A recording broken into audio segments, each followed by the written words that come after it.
Hello darlings, and welcome to another Victorian tutorial. This week I'm showing you how to make a Victorian shell pincushion. After a bit of digging I found the original source. It's a book called How to Make Toys for Girls from 1860, which I've linked below in the description. So for this tutorial you will need some calico scraps. If you don't have calico, any other relatively stiff fabric will do. If you have cotton, that's good enough. It doesn't matter about the colour or the style because you won't actually be able to see this. You'll also need some velvet scraps, which the pattern recommends in either red or blue, but of course if you have different colours, feel free to use them. Some bran, which I found in my local health food shop. If you can't find bran, you can use either toy stuffing or porridge oats, but just don't get your pincushion wet if you use oats. And of course you'll need some shells. I found the large ones online on eBay, and I scavenged the smaller ones from Brighton Beach. And the tools you need are some thread. Again, it doesn't really matter about the colour as you won't be seeing this really. A needle, some chalk, some super glue, some fabric scissors, and this is optional, but if you have a very small funnel, it'll make putting the wheat bran into the pincushion slightly easier. If you don't have a small funnel, you'll just have to accept that you're going to make a mess. A tape measure, a pencil, and some pins. Just some straight pins are fine. When choosing your two shells, try and get them as close in shape and size as possible. If you're buying them online, they tend to come in more than just packs of two, so try and pick two that are very close in shape. And if you're scavenging them, make sure that they're close in shape as well. For example, if you're using mussel shells like I use for the second pincushion, try and make sure that they're opposites, so they'll fit nicely together. So let's begin. Take out your calico and draw around your shell with a pencil. As you can see, I added a 0.5 seam allowance around this. I wanted the pincushion to be slightly bigger than the shell, but you can look at my finished pincushion and decide if you want to do the same. Remember that the velvet also adds bulk. If you're not planning to cover your pincushion with velvet later, then use something that can be removed like tailor's chalk or a friction pen. But if you're not going to see it, then just use a pencil. Then around this shape, add a 1.5 centimeter seam allowance, join up the dots and then cut it out. I decided to trace around both shells separately, but if you have shells of very similar sizes, then you can just copy the first pattern. Measure around the shell pattern to decide the length of your band. As you can see, this one measures 33 centimeters. Take a long straight scrap of calico if you have one, and if not, then make one. Now at this point I'm only marking 1.5 away from the edge. I'm going to do an addendum and say that you should have 3 to 5 centimeters at every edge. So mark 3 centimeters, mark the length of your band, so in this case 33 centimeters, and then another 3 to 5 centimeters. Fold it in half. You can use a pin to see exactly where the fold mark should be, and then we're going to copy the shape that's outlined in the original pattern. So it's kind of up to you how big the band should be. In this case with the larger shell, I made the smallest end of the band 1.5 centimeters and the largest end of the band 5 centimeters, but you can change that depending on the size of your shell. After making the correct shape, add a 1.5 centimeter seam allowance and cut it out. While you have this, trace around it either on paper or on a scrap of calico, as this will make cutting out your velvet much easier later. Mark the shape on the other side of the band so you have something to follow when you're pinning it. Take one side of your shell and start pinning the band to it.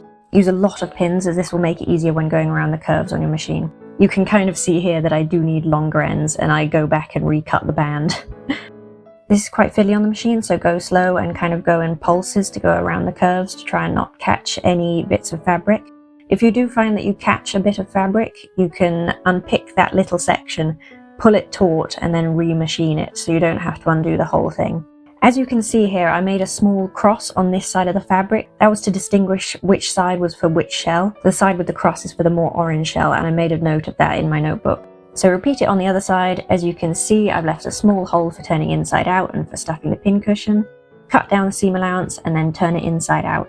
Now you can stuff the pincushion with bran, which is the fun part. It actually uses a surprising amount of bran as you can compress it quite a lot, so make sure to buy more than you think. As you can see, I didn't need the funnel for this bit. Really spend some time pressing it into the corners and the edges and make sure the pincushion is basically as stuffed as it could possibly be.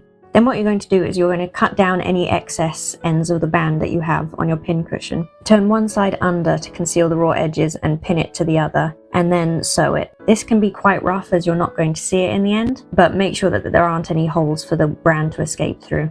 Now for your velvet, take the pattern that you made earlier and find a length that's long enough. Unfortunately I forgot to press record for this bit, but luckily I took pictures for my blog post. The same as with the bottom of your pincushion, turn one side under to conceal the raw edge and pin it, then sew it. And for the sides, just whip stitch the velvet to the pincushion. When you move on to the second side, make sure to pull the velvet very taut so it sits very closely to the pincushion structure. Then you can glue the shells to your pincushion shape. If you have one side that's matched to one shell, make sure that you're gluing the correct shell to the correct side. For the final step, we're going to add a little bow.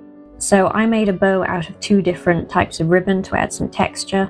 You can either super glue it or sew it. As you can see, sewing it's quite fiddly, but I always prefer sewing things to super gluing them as it tends to last a bit longer and it's also more historically accurate, but it's completely up to you. So that's the first pincushion done. Now for the next pincushion, I'm using a smaller shell that I found on Brighton Beach, so it's a lot more fiddly, so it's going to be entirely hand sewn. Follow the same steps as the first shell, so trace around it, don't add any extra, just add the 1.5 centimeter seam allowance. Measure around the pattern and determine how long your band is going to be. For this one, at the smallest point it was only 1 centimeter, and then at the largest point I did 1.5 centimeters, plus the seam allowance and 3 to 5 centimeters at either side. Trim down the seam allowance and turn inside out. I used a back stitch as it's quite a secure stitch to stitch all of the pieces together. Remember to leave a gap at the bottom that's large enough to turn inside out and also to stuff it. I didn't leave quite a big enough gap, so I would make it bigger next time. Stuff it with bran. In this case, the funnel was really useful. Make sure to really pack it down and get it into all of the nooks and crannies. And then to close it off, trim down one side, kind of tuck it in the little shell there, tuck in both of the other sides, cut down the other side but not quite as much as the first. You want to have enough to turn it under to hide all of the raw edges, and then just use a little whip stitch. It doesn't matter how neat it is, as you won't be able to see this in the end. As you can see, all of the raw edges are concealed and you end up with a nice neat little pincushion shape. Take your velvet scraps. Now for this one I forgot to make a pattern of the band, which was a bit silly, but luckily it wasn't too hard to recreate. So fold it in half, create the shape and add the seam allowance. Then cut it out. Take your pincushion and wrap the velvet around it. Wrap one side all the way around and the other side turn a little bit under so it conceals all the raw edges, and sew it down. If you can hide the stitches in the pile of velvet, this will be better as this can be seen in the end. On one side, whip stitch the velvet all the way around the pincushion, and then when you get to the other side, pull it really taut so the velvet sits flat against the pincushion, and also whip stitch it. Now at this point you might be wondering why use velvet, why not just have the calico and use that as the pincushion? I went into this a little bit in my blog post, but my reasoning is that in calico you'd be able to see the pin marks from the pincushion. You'd kind of be able to see the wear and tear over time as the pins are taken in and out, whereas in velvet the pin marks are concealed within the pile of the velvet, so it makes sense to put it on top even though you're basically making a pincushion and then putting another layer on top of it. With this method of construction, you'd have a pincushion that would last a lot longer and look better for longer, which the Victorians really valued, is things that were both economical and also very pretty. Then we're going to super glue it, so we're going to add a little bit of super glue to the shell. I think adding it to the shell makes more sense than adding it to the fabric, as you can control where the super glue goes and none should spill over the edges. Hold it down and wait until the glue has stuck and the shells are properly adhered. Then we're going to add a little finishing bow, just like the first one. So I've got some velvet ribbon. I've just tied a normal bow, but I've made sure it's very nice and neat. Cut the edges so it's got a nice little shape to it. With those edges, sometimes I add a bit of glue, just a little bit of PBA, so it doesn't unravel and look untidy over time. And to keep the bow in place, just 1 or 2 stay stitches to make sure it doesn't unravel if it gets caught on anything. Then I sewed this one to the top of the pincushion, which was just as fiddly as the first one, to be honest, but it looks good. So there you have a nice little bow, and then I'm using some cotton thread to add a little hook to make a hanging pincushion. The Victorians loved hanging pincushions. I've found them in loads of Victorian tutorials from the time. So I'm leaving a little tail inside. I'm stitching 1, 2, 3, and then I'm determining how long I want my loop to be, and then doing another 3 stitches on the other side to secure it. I pull the little tail through so it looks really neat, and the stitches are also less likely to unravel, and cut it off. And there we have the second pincushion, following exactly the same tutorial but using a very different shell, so giving a very different look and feel to the same project. Now for the final pincushion, I didn't follow the Victorian tutorial, but I made my own, in what I hope is in keeping with the Victorian tastes and styles of the time, but something that you can use with smaller shells that you're more likely to find on British beaches. So on the calico I drew around something circular to get an easy circle, then I took the velvet and cut around this circle too.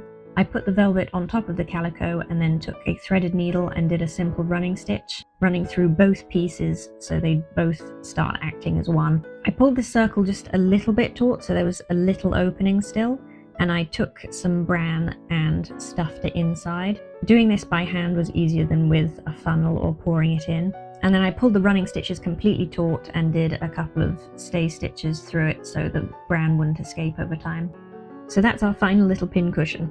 We're going to super glue it again, so add a little bit of super glue just to the bottom of this shell here. I decided to put it on this right side where there's kind of a shelf to put it on. Hold it down until the glue is completely stuck.